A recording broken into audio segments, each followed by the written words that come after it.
is a massive honour, but to be asked to do a speech has been an absolute privilege. Thank you.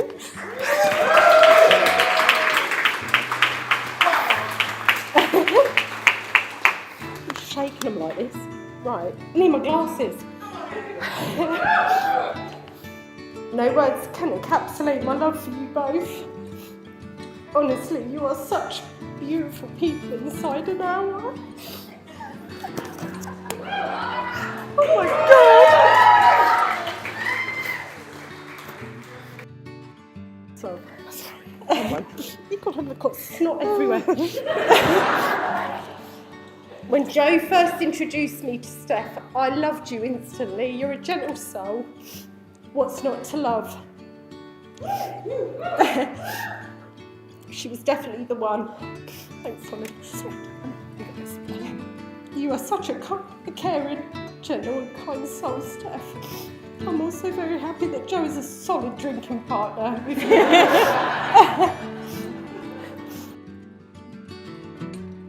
I can't believe I cried, you know. You know, I've practiced this. I've practiced this 10 times, even wrote my neighbours into it. I didn't cry once. Thank you, Holly. I've never known anyone like Jo who can sink as many Prosecco bottles as she can. The girl's a fucking machine. You are. Bang, bang. I've also never met anyone who knows the words to every Friends and Simpsons episode like you do. I've never met anyone who owns more Action Men dolls than the average 7-year-old. And someone who pisses all over an IKEA flat pack instruction manual. If you ever need a shelf putting up, give Jo a bell.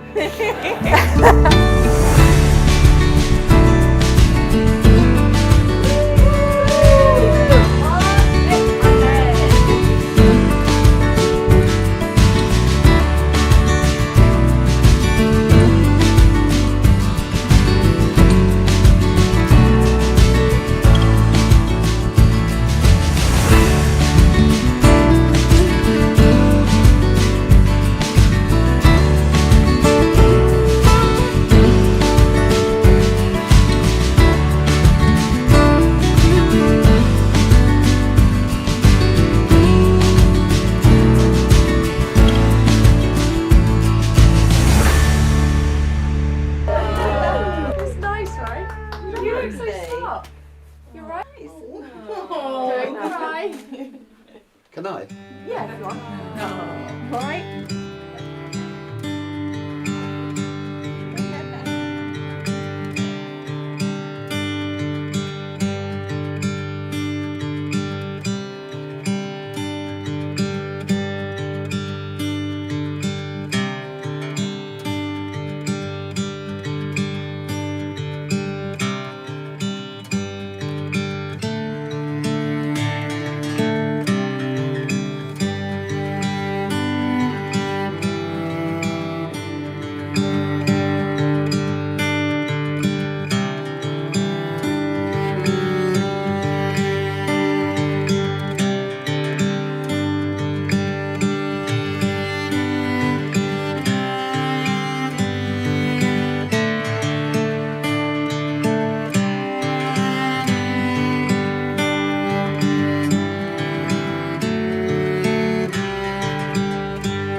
I do solemnly declare that I know not not of any lawful impediment of any lawful impediment why I, Stephanie Lauren Fowler, may not be joined in matrimony to Joanna Claire Spurs Betts.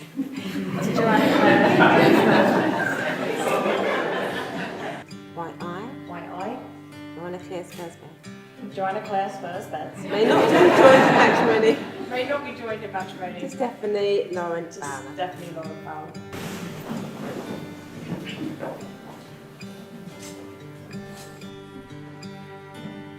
Stephanie, do you take Joanna to be your lawful wedded wife, and do you promise to love and to cherish her for the rest of your lives together? I do.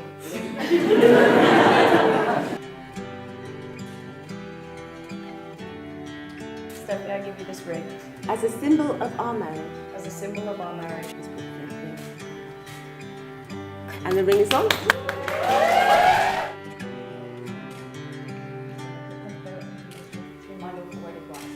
It therefore gives me great pleasure to declare that under the laws of this country, you are now a legally married couple.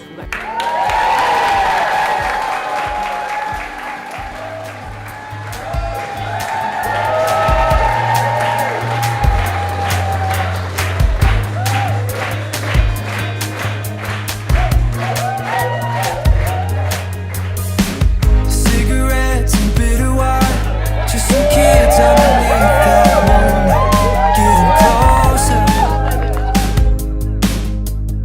Yeah, that was back when I could call you mine, holding hands, falling into the riptide, over and over.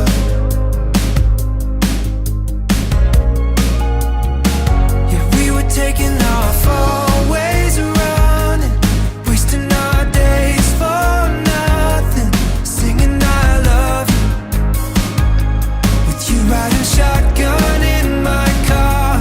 Do you remember all of the nights we spent alone?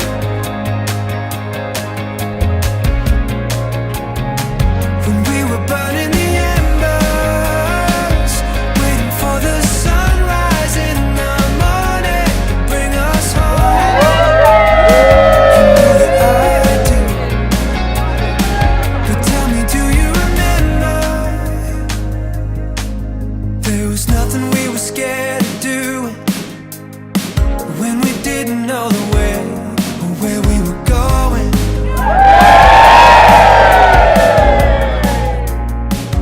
That was back when food. Get up from your seats. Begin with great pleasure, joy and pride. It's time to welcome in our bride and bride.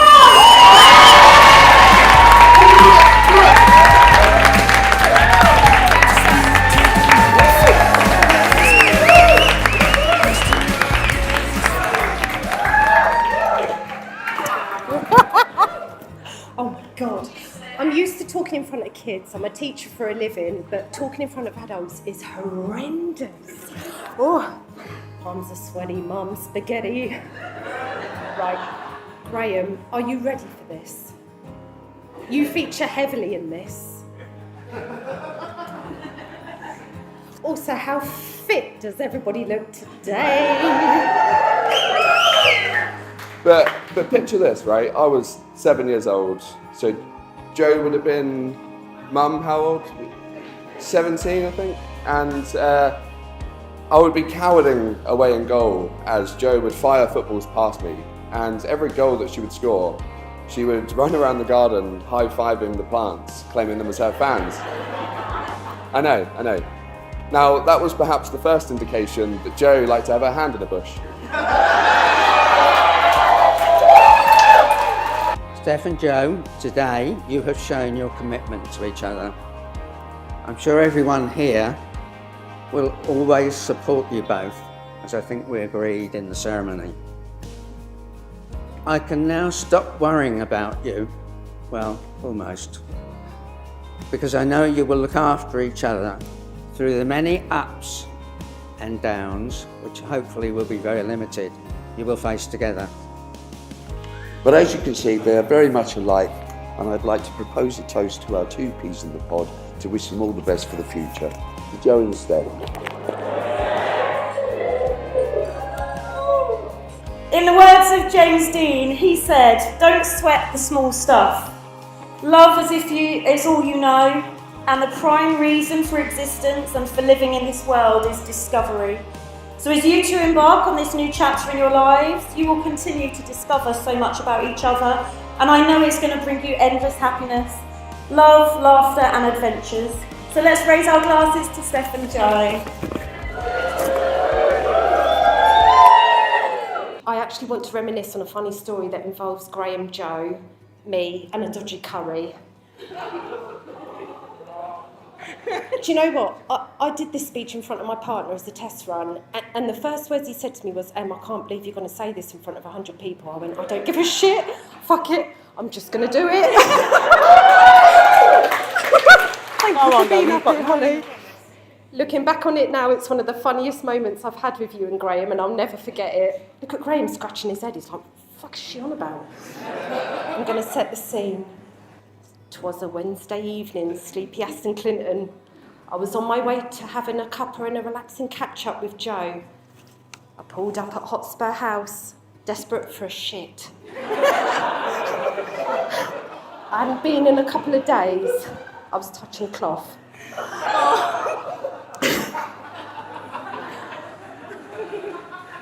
I'm really sorry if you're easily offended. I had a dodgy curry the night before, my stomach was in bits. With beads of sweat on my forehead, I knocked on the door. I was desperate. Caroline let me in, and she said Joe was upstairs in her bedroom. I flew up them stairs and I burst into Joe's bedroom. Mate, I need to go for a poo. I can't hold it in. I'm sweating, I've got to go. But you know what I'm like, I can't poo in other people's houses. Do you know what she said to me? She went, don't you worry. Dad and Mum both have had their tea. They'll probably be downstairs for ages. Dad's watching the football. He's probably got a fag on. Mum will be balls deep, reading the next catalogue.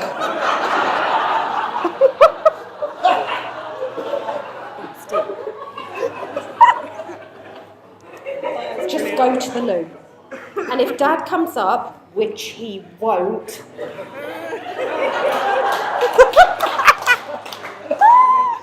I'll just say it was me. You've got loads of time, relax and go chill out. With those calming words and Joe's confident reassurance, I found the strength to face my fear and I headed to the loo. As I sat down, I scanned the area. Their bathroom window only opens a couple of inches. Fuck's sake.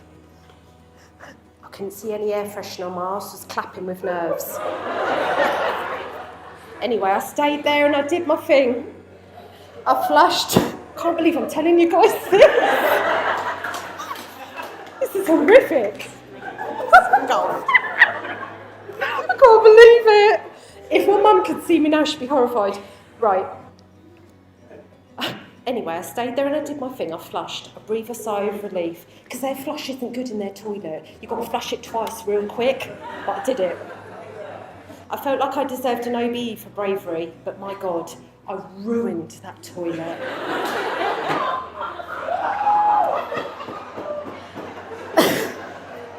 It was like something had crawled up my arse and died.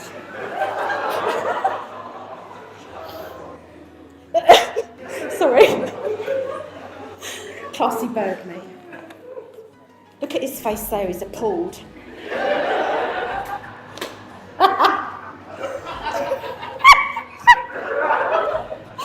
Still proud of my efforts and feeling better, I strutted back into Joe's room, shutting the door, feeling well proud of myself. I'd done it. I pooed in a house that wasn't my own. I'm getting to the point. See, it wasn't that bad, matey, Joe said. You were panicking for nothing, you silly sausage. Slag. Fucking slag. You just wait till you see what she did to me. No, it wasn't actually, I said. I feel 10 stone lighter, thanks, mate. Joe and I carried on our cuppas and our catch-ups. Life was good. 3 minutes later.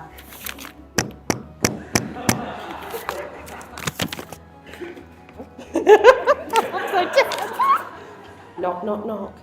Graham's fucking feet are only flying up them fucking stairs. He's opened up the toilet door and he's shut it behind him.